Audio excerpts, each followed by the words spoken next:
Hey there, it's Kelly Donupiro, your favorite industry best friend. Well, I'm here to let you know that you've done something great for your agency by joining and listening in on our podcast or watching our YouTube channel. I just want to remind everybody that we're here to help. So if you need anything, drop a comment, go to our website, hang out with our chat, or just contact us. There's a problem in your agency, I got solutions, right? I like to think of it, you got a problem, I'll solve it.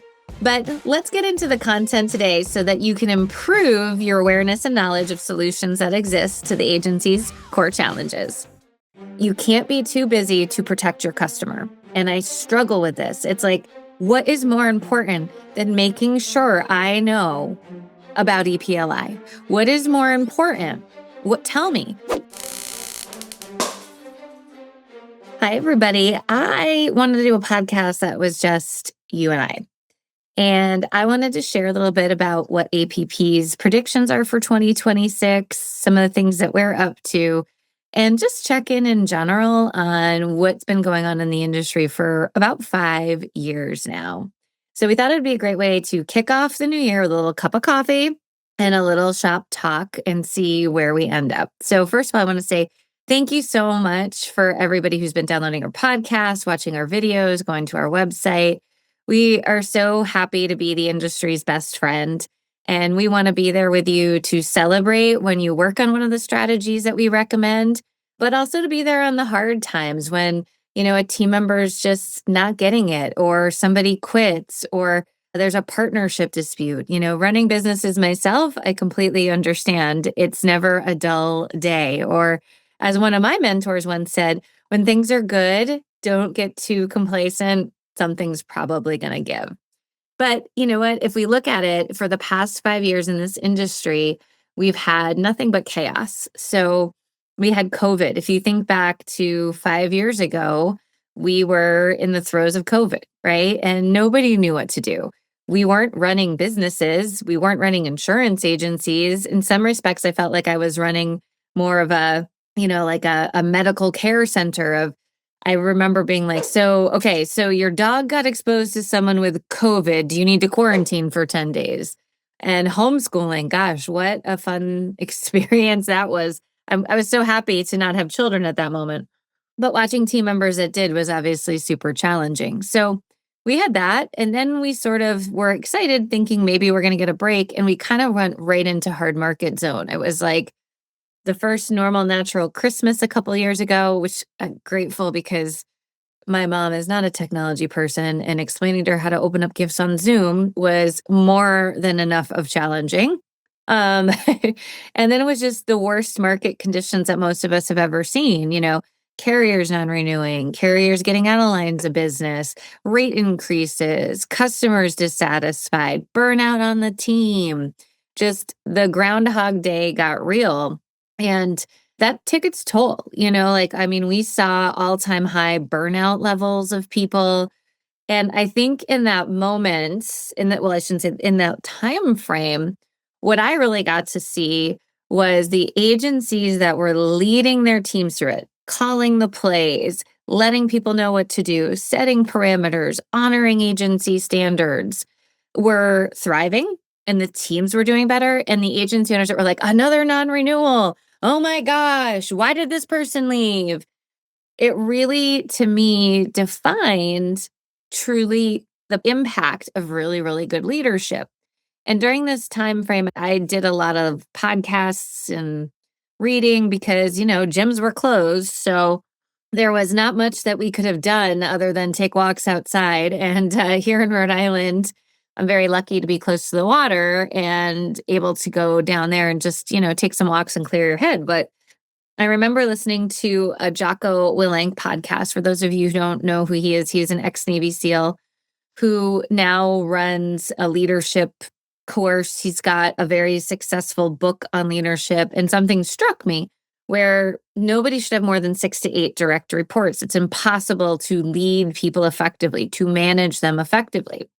And that really, really stuck out. And I started looking at agencies that were leading effectively. They were doing that. And the ones that weren't were, no real leadership, no real structure.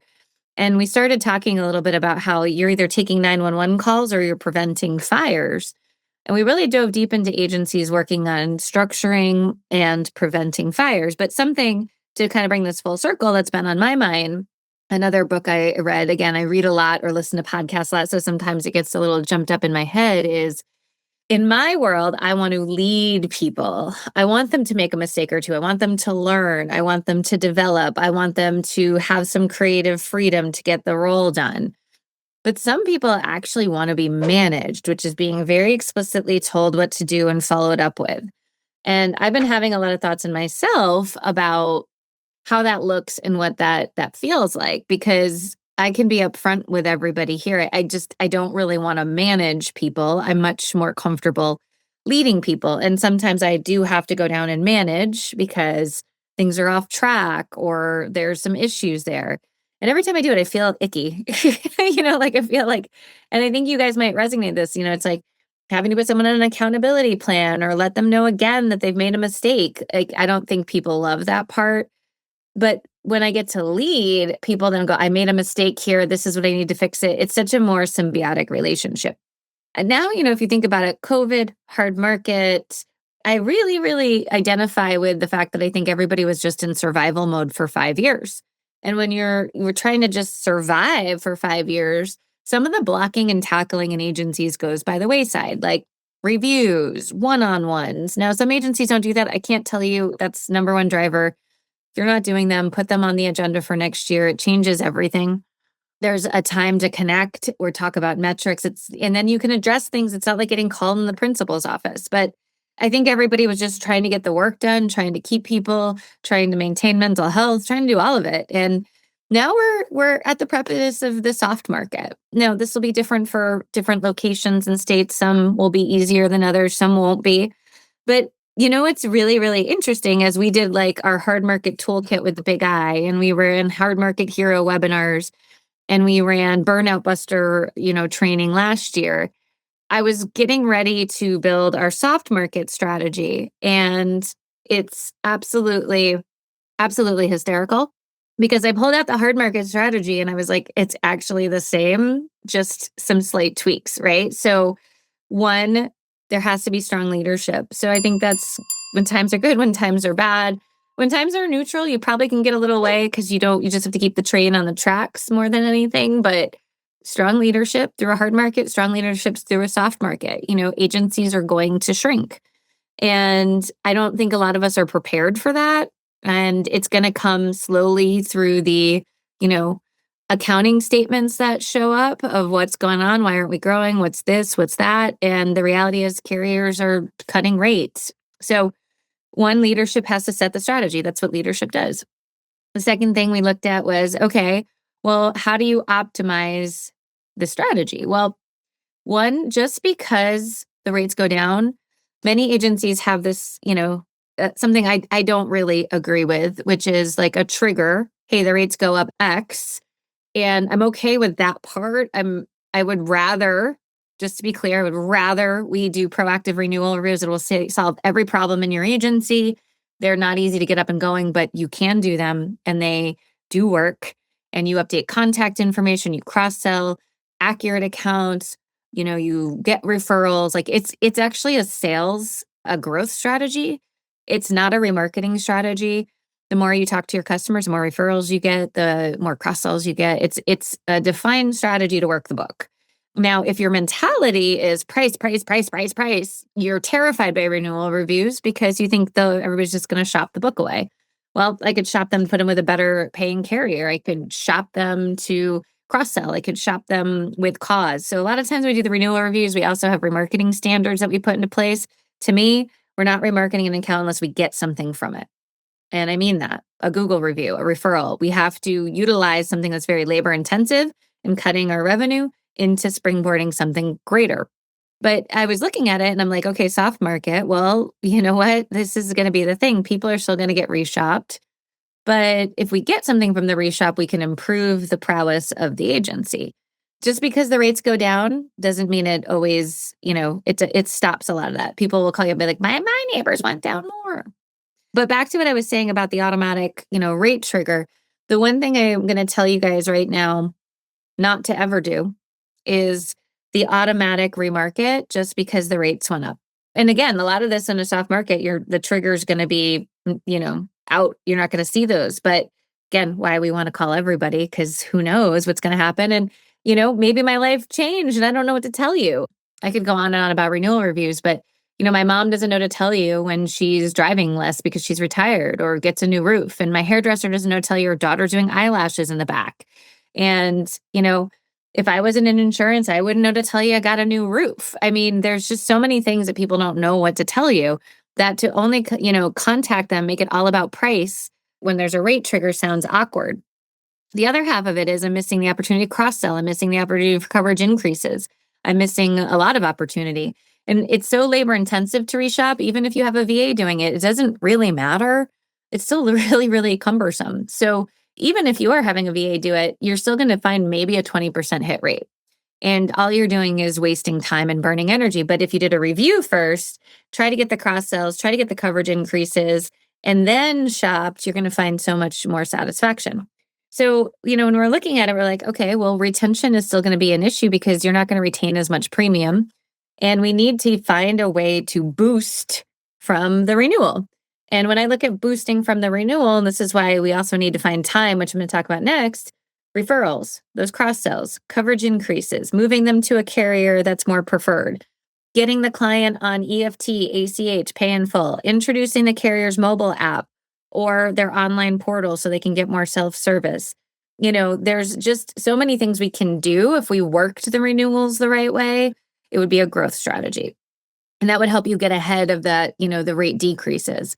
But then, I've been in insurance for so long that even when we were in neutral times, like before COVID, I'll call those like neutral times, nobody had any time. Everyone's so busy, busy, busy, busy, busy, busy. And I always kind of giggle because my retired mother is also very busy.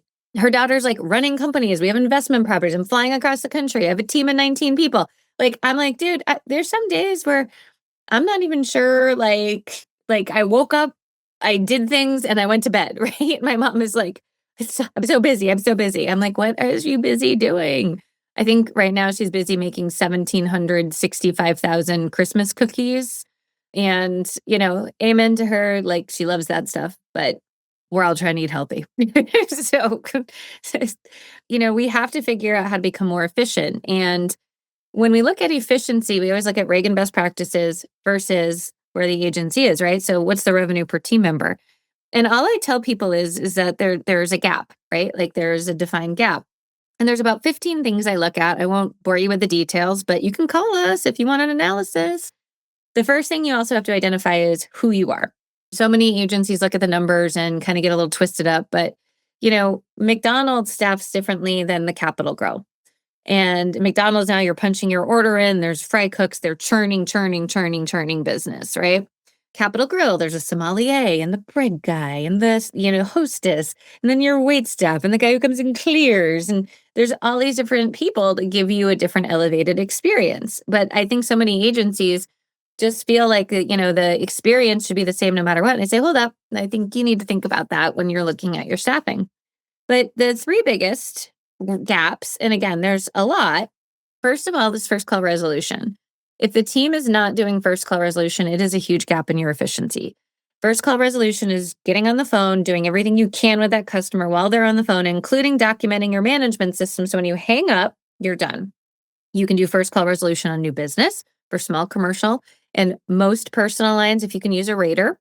Now, I don't want to use a rater, but if you can use a rater, which it still boggles my little brain that in 2026, we have agencies just not, in personalized, just not using a rater. Now, again, if you're coastal, I understand. If you just don't want to, I don't understand. And if you say the rates are not rate correct, MVRs have not been run, it is data integration, and you will show your carriers your quoting. And then that quote stays in your rater. So if you sell it, remarketing becomes faster. If you don't sell it, winning it back becomes faster. And the carrier websites, you're maybe 30 days that they're going to hold that information for you. So stop using the word rater. I'm just going to use an integration to your carriers for quotes. And I think everybody would feel better. But I could go on and on and on about vernacular and insurance and how weird we are. We have to find the time to do the renewal reviews. We have to find the time And this is a big thing that we are focused on, to be insurance nerdy. Yeah. We even have cups made, like t-shirts. We have insurance nerd t-shirts that we got. I am obsessed with becoming insurance nerdy. And the reason I'm obsessed with becoming insurance nerdy is that people don't know the real risk that is associated out there. They don't know their kid's Xbox can get hacked. Business owners don't know that with EPLI, I could get sued just in an interview process, right? For discrimination. And I think it's time now that we're not battling rate to go back to coverage. And unfortunately, one of the things that we do with a lot of the team trainings we do is we have a wheel of coverage and we spin it and put people on the spot. I would challenge everybody listening to this podcast to quiz your team on coverage. You may be shocked at what they know or what they don't know and what coverages they're scared of. Flood insurance, umbrella, life. I'm not life licensed. Okay, take our How to Cross-Sell Life course. But we have a lot of features available to you, even just on demand, that you could get. How to explain 62 different coverages. We have coverage cheat sheets. You can buy them on our website. We have WOW customer service to help strengthen up those skills and find those pockets of how to talk about coverage. We also, and I love it, have an efficiency program, which you can just register one person in our live virtual training, or have one of us come out to your agency, or buy the videos. I mean, there's so many ways that we have solutions to your agency's challenges. You just have to pick them up and use them. And that's what I'm passionate about today, is finding solutions to people's challenges. But this whole I'm too busy, you can't be too busy to protect your customer. And I struggle with this. It's like, what is more important than making sure I know about EPLI? What is more important? Tell me. Because if it's just this or that, or talking about the Golden Bachelor at the coffee maker, it's not more important. We need to refocus where we spend our energy. And in so many agencies, one of the biggest time suckers, which is number 2, is your book is not optimized, right? So we're taking payments, we've got walk-ins, we've got this. We have not trained our customers, or the bottom 20% is taking up all the work because we're reinstating them and there's no standards in the agency. It's another one of our programs that we have. We help build standards so that we stop spending time on the time vampires. And I say this to a lot of agents, I can't care more about their insurance than they do. You cannot care more about their insurance than they do. You're not a collection agency. You are an insurance agency. So think about where people's time is going, because I would like to upscale that time towards much better things like cross-sells and renewal reviews. And I think sometimes people get messed up too of, oh, I don't have time. Really, I don't want to. It's uncomfortable for me to call a customer. It's much easier for me to just take a payment.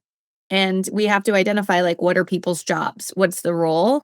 And can they do it? And so many agencies, in the service side, we don't really have account managers. We have CSRs, which CSRs to me are entry-level transactions. Account managers are the people who are really guiding and counseling our customers. That is fun, but it's a transition and you got to build up some skills in between there. So, when you're really looking at how to manage that, I think the next step that you want to think about with your efficiency is your processes and procedures. One, do you have them, and are they built around your customers? So can you sit there and say, like, okay, an endorsement, we're checking these things to make sure that person has the right coverage? Or is everybody doing something different? Or as we walk into some agencies, the processes are very, very bloated with lots of extra things that are bogging down the team. You want to have very clear processes and procedures. And again, you can buy those on our website, like literally right now, or you could work with one of the member of our team. But we have these things, and I want everybody to know so that you can get them and really rock and roll and become insurance nerdy and be your client's best friend, like we're the industry's best friend. And then the next thing everyone agency is going to need to focus really on is a really good sales process. Agencies have a quote process, not a sales process. How many times do we follow up? Do we 4 and score, which try to get 4 lines in every new business? How quickly do we follow up? What do we reject? How do we build rapport? How do we go ahead and close that deal? Are we giving 2 options? There's a huge time burn when we don't know our closing ratio and we're burning opportunities too. So when you're looking at next year, it's actually funny because, again, like, this is the stuff we preach in the soft market. We're just going to preach it differently. The objective is the same. What we say is going to get tweaked. And we're really excited to be out there and be with everybody to do that. And I wanted to take a moment to just let you know how we can help you because there's so many ways. We're remodeling our website to make it a little clearer for people, but we have an online store. You can literally purchase processes, insurance nerd t-shirts for your team to get motivation and get that momentum that you're going to need.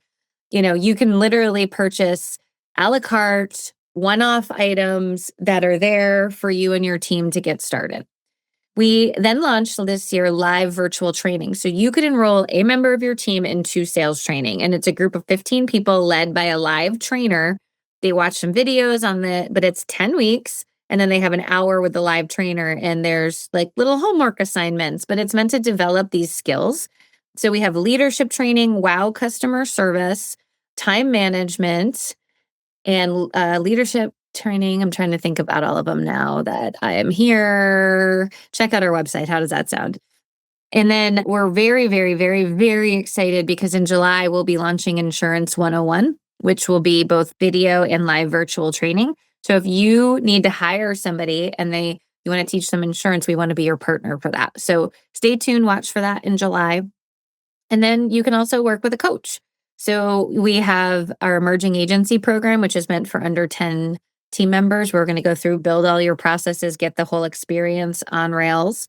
We have our assessment, which is meant for a little bit of a larger agency, where we come in, we look at what's working, what's not, make our game plan, and then we focus for 6 months as well. It's a 1-year program on the area of training and development that we know that's going to, lean on the most. Maybe it's renewal reviews, sales process, your processes and procedures. We have our 2-year program, which is meant for larger agencies than that, where we go through every area of your agency and clean it and basically get the strategy going, train people, and make sure that it's operating correctly as intended in your agency. And we have enterprise level, which is custom work. So take a look, but literally what your agency needs, we have to offer. So I wanted to end the podcast here today with what APP is up to for the next year. So we eat our own cooking. Everything we teach agencies to do, we do.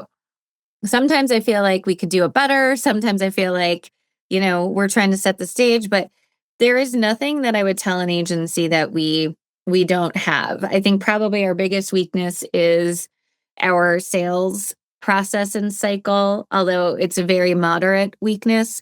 It's just that our marketing team does such a good job that leads come in very quickly and easily. Our challenge is some of those cooler, like lukewarm opportunities, kind of pulling them into our cycle. But we get enough people who are like, I saw you speak. I've been getting your stuff. I love it. I need you. And within 2 weeks later, they're a customer. So there's some things on that we're spoiled on. But our theme for 2026 it's resonating with me so hard. And I'm excited. Like I want to just get there, get it going, which is results are proven, discipline and process perfected by your performance. And kind of very Nike-esque, right? Very motivational. But we are going to go through a couple things this year that are just totally exciting to me. One, we've invested in a new agency school. So if you're on it currently, you'll be invited to transfer over to the new one. This is phenomenal. There's learning tracks. It's much more interactive. You as a leader can look in and see what your team has taken, if they've completed it. Just a huge, huge upgrade. The school, just so people understand, is a subscription. It's month to month, and it's got all of our video training content. So what I would use inside of an agency, it's pre-recorded in there so anybody can have access to it. We actually did it during COVID when I was grounded. I couldn't really fly anywhere. So I was like, okay, well, I have nothing to do. The gym's closed, restaurants are closed. My husband was working in nursing homes at the time he operated all the buildings. So they were going crazy. So I was like, I'm just going to shoot a ton of video on all of our programs and we're going to launch a school. And we did it. And we kind of just picked software quick. And, 5 years later, now we're like, wow, this is a huge opportunity. So we've made a massive, massive, both human capital and financial investment into increasing that. So if you're looking for a training platform, this is it. Also, we're going to be putting in what we call micro content. So this will be quick hits, right? Of how to handle an upset customer, how to get ready for your one-on-one, how to do an annual review, how to onboard a new team member, how to get someone on EFT. Like there's just going to be all these 10 or 15-minute micro trainings that you can use with your team to hit your goals. Can't wait. Super excited. Watch for that. You can go to our website, learn more. You can purchase it. And anybody who purchases it after 1/1 is on the new school, we'll be transferring everybody over. So that is huge. The next thing is we're going to dive even deeper into our analytics. So for those of you who don't know, we have a 4-person data analytics team.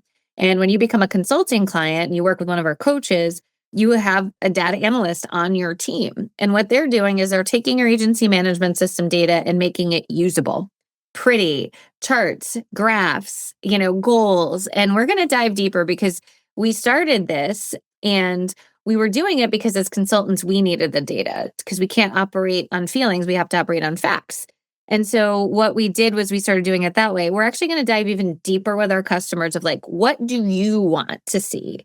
I'm going to keep seeing what I want, but let's get organized and get excited on it. But when teams see their data, it's such a game changer, everybody. So I can't stress enough how much I would love to help you guys with that. And a lot of leads will come, or agencies who want to work with us will say, but my data is garbage. I can't work with you. Like 100% of agencies who come to us, their data has been BS.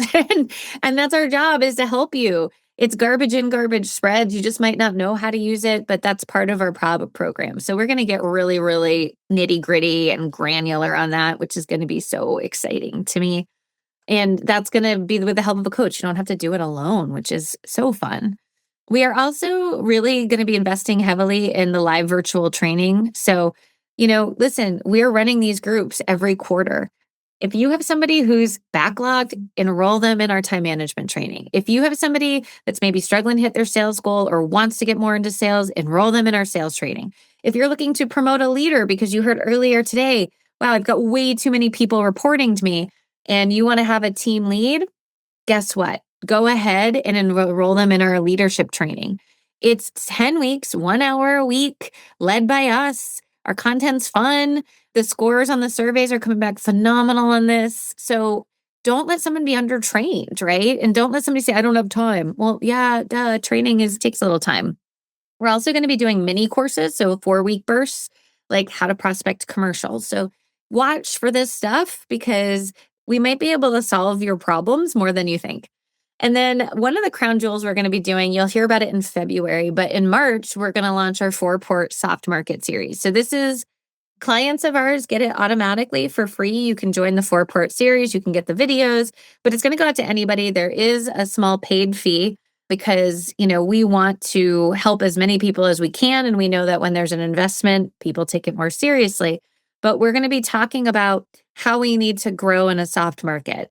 And this is for everybody in an insurance agency. This is about selling more premium on our sales team.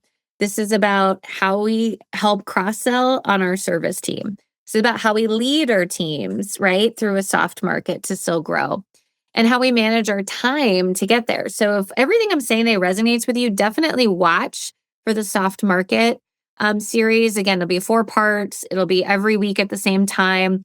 Can't make it, there'll be videos, but we want to get this information out to everybody because I just think that if we're not careful, it's going to come and hit us like a tidal wave and it's not going to be super good. So that's a little bit of our message for the year. We are just so blessed. We have 19 people, and some days I wake up and I'm like, 19 people. I actually have a business plan I created. I've been doing this for 11.5 years, and I looked at the business plan and said I want no more than 10 people. I boss girled too hard, I guess, on that one.